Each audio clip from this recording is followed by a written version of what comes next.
Hello, YouTube! I am Pinstar, and this is Airport CEO Strategy and Tactics, Episode 5.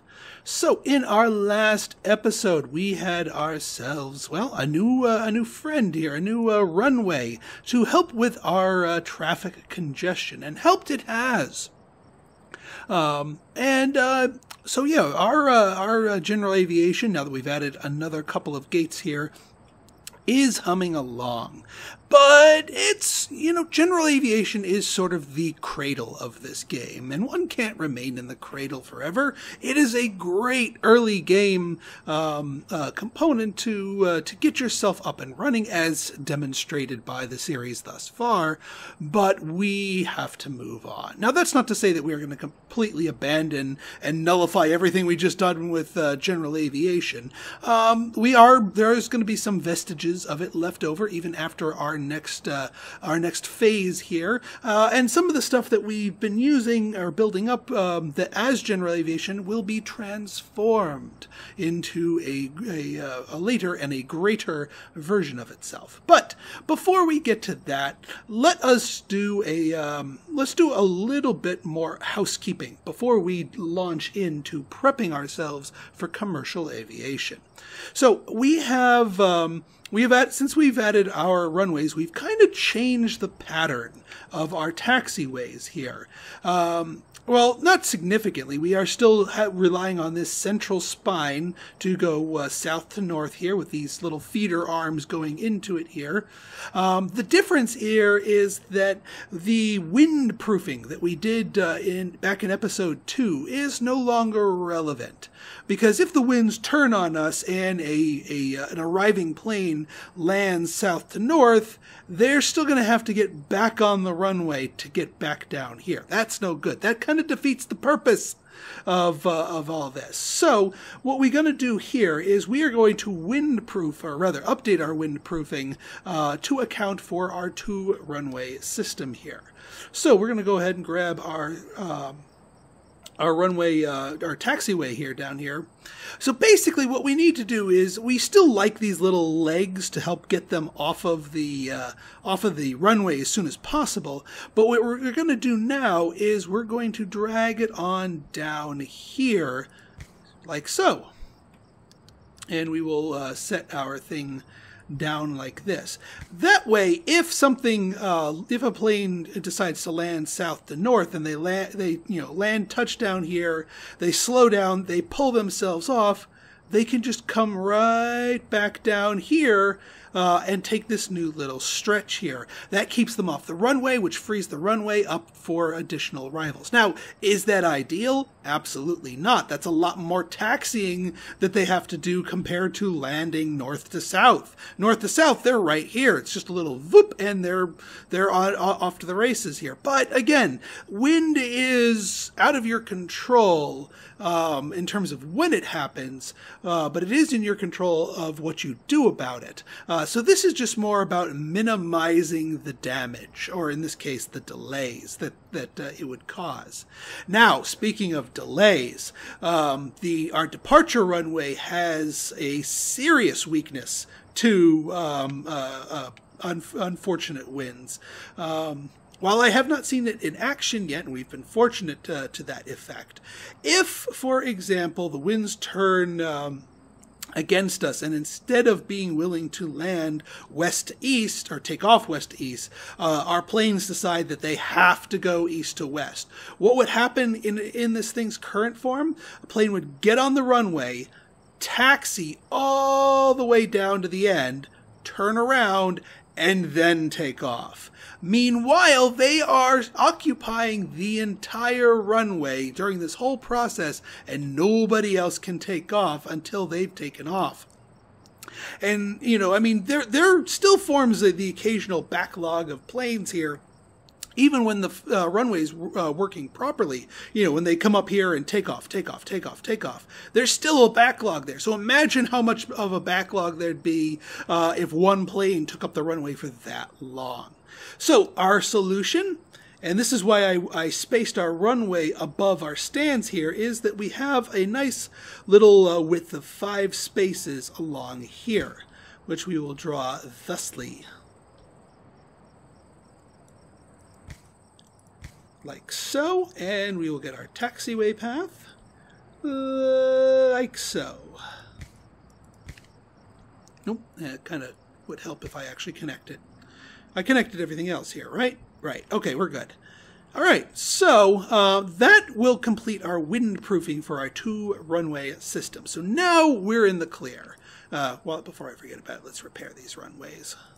So we don't get overzealous with spending money on our gateway stuff here. How much did we spend? 17K? That's fine. Oh yes, a couple of changes from last episode to this one. I did a little bit of tinkering and a little refactoring and decided that I wanted the crosswalk roadway between our 2 buildings here to be down here. Oh yeah, I also added a couple of doors to each of these stands because those will be important, and an extra door over here that will also be important as we go along here. So now let's get into the meat and potatoes of the episode here. So what we're going to do is we need to build up right now these are just 2 empty buildings. They're not going to do anything for us. We need to fill them up with infrastructure that will allow us to take our first steps into commercial flights. So what we're going to do is we're going to take this from the point of view of a hypothetical passenger. You know, I am a passenger that wants to go to this airport and depart on a commercial flight. What do I need to make that happen? And that's a good way to sort of organize your terminal here and organize your building, and also make sure you don't forget anything. Because for a player who's making the pivot to a commercial flights, it's very easy to forget one of the components and have none of the components working for you. So first things first, I got to arrive at the airport. Now we've already got ourselves this road stretching in here, but passengers won't go onto service roads like here. They need to be able to park somewhere or get dropped off somewhere. So that's where bus stops and car drop-offs come into play. Now, interesting dichotomy between these two. These are your only 2 options for getting passengers to your airport at the moment. The dev has pondered with things like railroads or monorails or other forms of transportation. But for the moment, in this current version, we've got these 2. And you know what? They offer interestingly different possibilities. They have different pros and cons to them. So bus stops obviously will be visited by buses. Buses can hold up to 50 people. That's quite significant. Both 50 people arriving and 50 people departing. And that's, you might not think about it as actively, but figuring out how your arrived passengers will be leaving you is just as important to figuring out the way they're going to get here. And buses are a great solution to that. They're also really great because they only cost $1,000 a piece. That's dirt cheap when you compare it to, say, the car drop-off, which is $5,000. That's quite expensive, kindly oddly so, because it's just a slab of concrete, and it's actually a smaller slab of concrete than the bus stop. Well, maybe it's being subsidized by the bus companies. But here's where the big and insidious difference between these 2 are.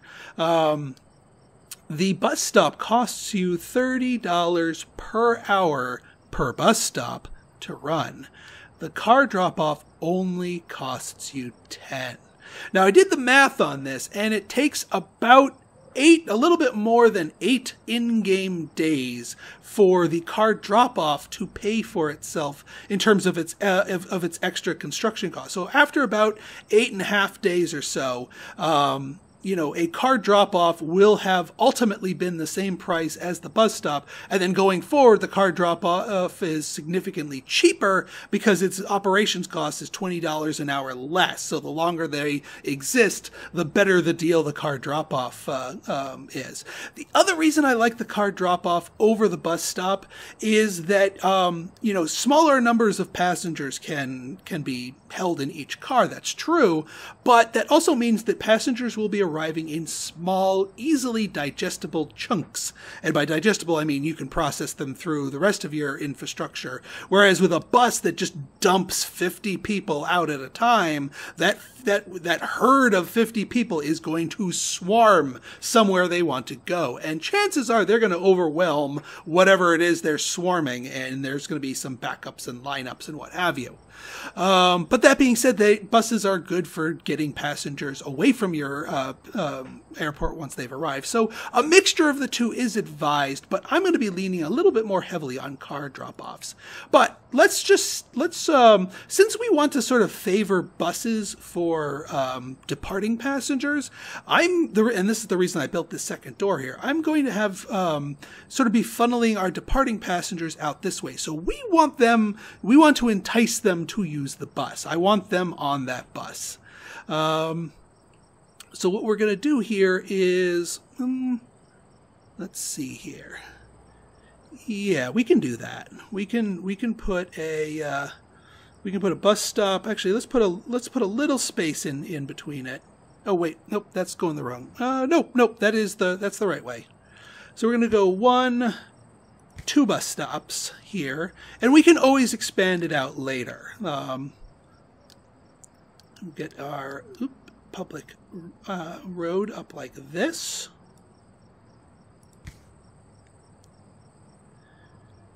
And then what we're going to do is we're going to get a sidewalk up along here.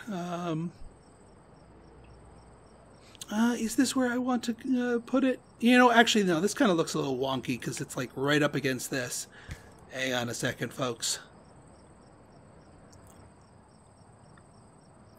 Actually, what I kind of want to do, just to help cordon things off a little bit here, and just because I think it looks nice, I'm going to put the fence right here. And then what we can do here is we'll get our bus stops right here, like right up against the fence. Well, not right up against the fence, but close enough. So this will be the home to our bus stops here. 1 and 2. And actually, with this little extra sort of, wiggle room we have right here, we can make that all sidewalk. Like so. And that way, people getting dropped off by the buses will be able to make their way, well, actually just the opposite. People arriving and leaving here will be able to make their way to the buses here. All right, so let's get our public road over here. Yeah, we can always extend it a little bit further down. Now, for arrivals, we want them coming in this door. So what I'm actually going to do, I'm going to try a little experiment here. I'm going to get our car drop-offs here, and we're going to put them like this, and we're just going to go boom, bada boom, bada boom, bada boom. For the moment, this is all we need. We are going to need to expand a little bit further once we start getting in more passenger volume here. But for the time being, I think we're pretty good. But what we're going to do is we're going to have these guys, because they can sort of just walk across all the passenger drop-offs. We can have these guys here. No, actually, they come with their own sidewalks on here, and then we'll just have them come up here. And that way, they will be naturally inclined to be up here. Okay, so how much did that do to me here? Yeah, we're actually, I should probably let the game cook while we're building and while I'm explaining here. That way, we can get things moving along nicely. Okay, so the next thing I want to do here, so again, going back to our example of a hypothetical passenger that wants to do a commercial flight. So we come here, we arrive, hopefully by car, but possibly by bus. So what's the first thing we need to do? Well, you need to wait, but I'm going to do the seating last. We need to go check in. So what we need a check-in desk. Now, with the check-in desks, you need one of these per small stand. We are going to be having, if you haven't guessed already, 4 small stands as our initial foray into the world of commercial flights. So we're going to need 4 of these stands.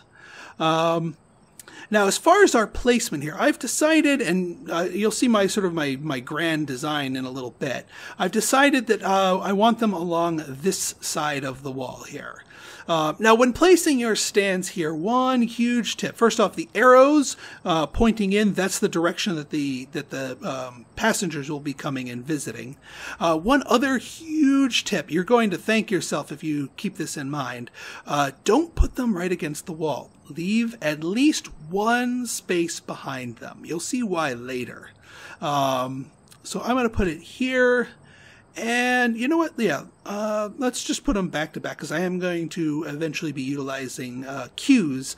So even though they might be kind of scrunched up together right now, we'll be able to space them out later on. So those four will do nicely, and we've got room to expand as our number of stands expands. All right, so our hypothetical passenger has arrived. They've checked in. Oh, one other thing, I'm not entirely sure of the actual use of the information stand, how effective it is in game or how necessary it is. But you know what? It seems to me like a thing that will probably be mission critical, even if it's not right this second mission critical, be critical later on. So, you know what? Just for the sake of that, I am going to build one. It's not that expensive to operate and maintain anyway, so what the hey, why not? Now then, the next stop for our hypothetical passenger here is going to be, and actually, keep that running so we can keep the money going. Well, actually, the money's not going anywhere. Actually, you know what? Here's what we'll do. I'll yap and fast forward at the same time. So the next stop for our hypothetical passenger is going to be security. Now, security is going to be something you really do want to plan in advance.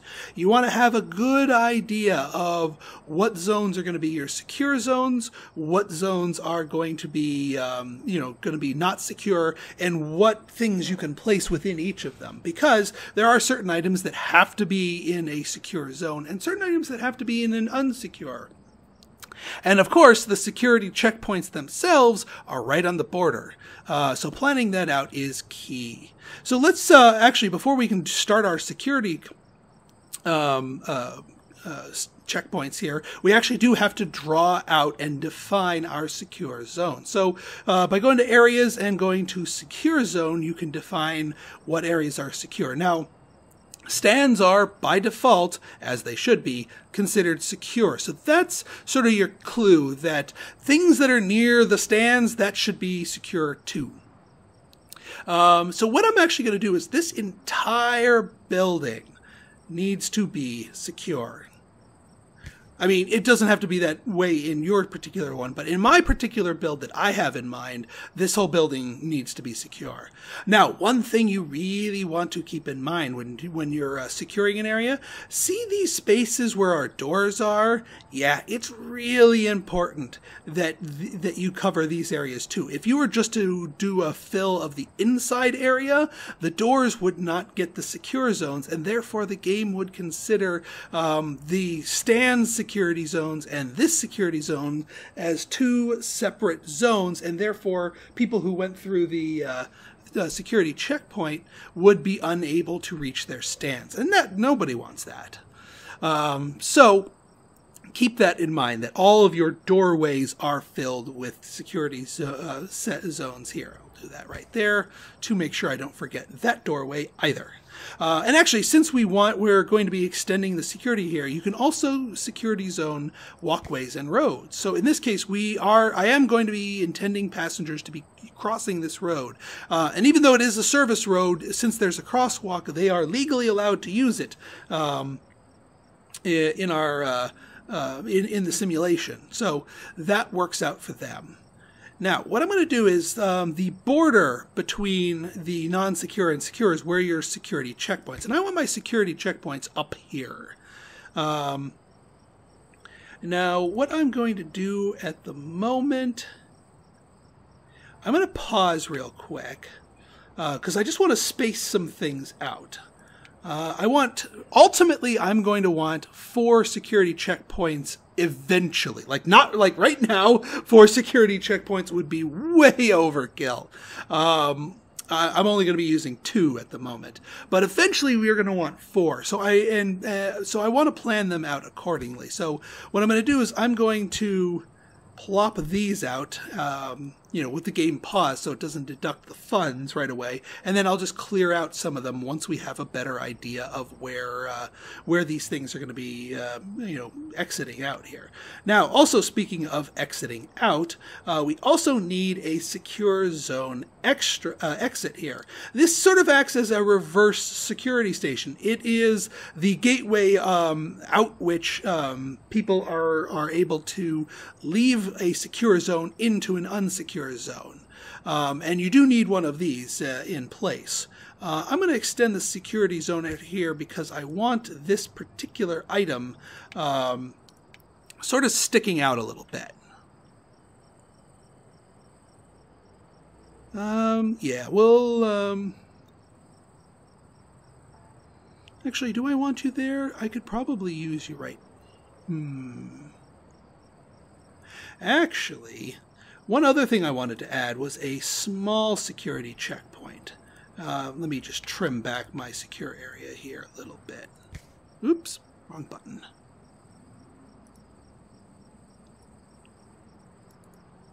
There. Just trim back my security zone here so that I can have a small one in here as well. That'll work out nicely.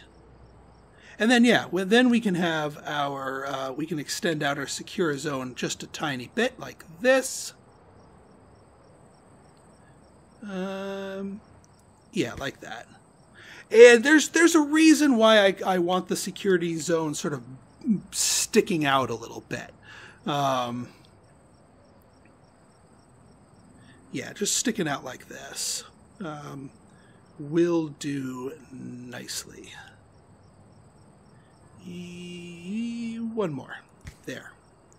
All right. So, and what I'm going to do to help sort of, keep this all under wraps here is I'm going to build a wall. A wall to here and a wall to here. That way, this is sort of like just an extended ramp off out of the security zone, spitting them back into our terminal here. Now, for our security stations, again, we only need 2 of them at the moment, and we'd quickly break the bank if we unpaused without that. So we're going to get rid of 2 of these. We'll get rid of the top 2 up here. And you know what? I'll just throw down a little wall right here, and then yeah, that way they can do their thing. All right, so how's our income looking right now? Yeah, we need to keep the game running here so that we might have ourselves some money to work with later on. Right then. So yeah, once the morning comes, our general aviation peeps will start doing their thing and making us some money. All right, so what we want to do here, now that we are the hypothetical passenger, we've checked in, we've gone through security, and now we can move, now that we've gone through security, we can go wherever there's a secure zone, i.e. this building. These areas will go back to being security zones later on. So now that we're in this building, we need to, well, set a few extra things up.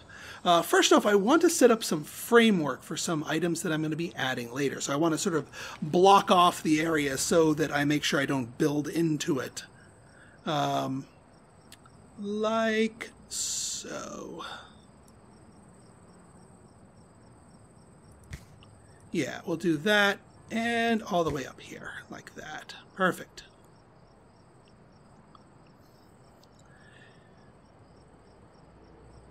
And yeah, all right. So, but we'll be doing things with this a little bit later. Right now, our main focus is getting that is getting ourselves ready for commercial flights. So now that the passengers are in this main gateway, the last thing that we need to do before we can get on our plane is go to a boarding desk. Now, you need a boarding desk for each gate. The arrows are going to be pointing the direction from which the passengers are going to go. So for a gate, if I wanted to marry this stand to this gate desk, this would be a good spot for it. The other thing you want to make sure you do is make sure you leave enough space around the gate on all directions, especially the sides and the back, because passengers will be coming up from behind the desk, going to either one of these sides, checking in, and then looping around either this side or this side around to this door to get to their plane. And if this is sort of mushed up against that, you're going to have bottleneck and foot traffic problems aplenty, and nobody wants that. So yeah, that'll just be something that you need to keep in mind when placing your boarding desks, is give them some room to breathe. Especially with this one where there's going to be tons of people coming in and out, we do not want to overcrowd. In fact, you know what? I'm going to turn it this way so that when the crowds form to get ready to board this particular stand, that they don't mass up where there's a ton of people trying to come and leave here. And then this one, and this one, these two can sort of pair up like this, like 1, 2, and yeah, 1, 2. Perfect. All right, we've got our boarding desks. We've got our little infrastructure here. This is just sort of the infancy of infrastructure. This is not actually, we have a lot more to build. As you can see, there's a ton of empty space here. And actually, one other thing we do really need to get into is seating, because there are 2 places and 2 times when a passenger is going to need to wait. The first place is in the non-secure area. When they arrive, they can arrive early. Sometimes they arrive very early, so early that they're too early for check-in. So what they're going to do is they're just going to sit around in the unsecure area. They're not ready to, muscle their way through the security station because they have to check in first. So they're going to just chill in the unsecure area until their check-in desk is ready. The second place and the second time they're going to wait is in the secure area. After they've checked in and after they've gone through security, but before their flight is ready to board, that's when they're also going to be loafing around and hanging out. But it's going to be in a secure area. So you need to make sure you provide seating in both locations to account for both scenarios. And generally speaking, you need about as much seating in each section as the other. So basically, however many seats you place in one are going to be what you need for another. So what I'm going to do is I'm going to, we'll put that here and here. You don't want them too close to each other, but you don't want them too far either. And since these are walls like so, we'll leave that open so people can get out. And we'll put that one there. That should be enough for the moment. We are going to need a lot more seating as time goes on, but we will expand as necessary. This is a, sort of a design that you can grow into. Now, again, you're going to need seating here. Now, when placing your seating, it is good to be near the boarding desk, but don't put the seating where people are going to mass. Like a seat right here would be terrible because people want to swarm around and make a mob right here. You can't build queues to boarding desks, so you need to keep those areas open for the mobs. So you want to pull them off to the side. Like a seat, like say right here, this one's fine. Let's give this one 2 seats. Let's give this place a couple of seats. And again, this is tricky because this area is going to be a lot of foot traffic. So actually, I think what we'll do is we'll place a couple of seats here, and that's about as low as I'm willing to go into the mob territory here. So we've got our seats over here. You know what? One seating like right here in the middle, like so, would be fine because the mobs will be away from it and then people are going to go in opposite directions. So having a seat grouping right here would be fine. And since this is going to be probably a popular location, let's get one more set of seats. All right. One last thing I want to do before we end the episode here. Let me just do a little bit more refinements to this little offshoot here. This is at the moment, this little offshoot is not going to do anything, but it is going to be very important to us for a couple of different reasons. Do I want it like that, or do I want it like the other way? Choices. Actually, you know what? I'm going to ponder the exact placement of that between this episode and the next. So you'll have to see what we're actually going to do with this little offshoot in our next episode. And also in our next episode, we're actually going to summon the contractors, build all this, and actually sink our teeth into commercial flights. So tomorrow, as in-game tomorrow, will be our first round of commercial flights. It should be a good one. So if you guys like this episode and you want to see more like it, go ahead and hit that like button, hit that subscribe button, and leave me a comment, good, bad, or indifferent. Your feedback is always welcome. So until next time, this has been Pinstar signing out. See ya.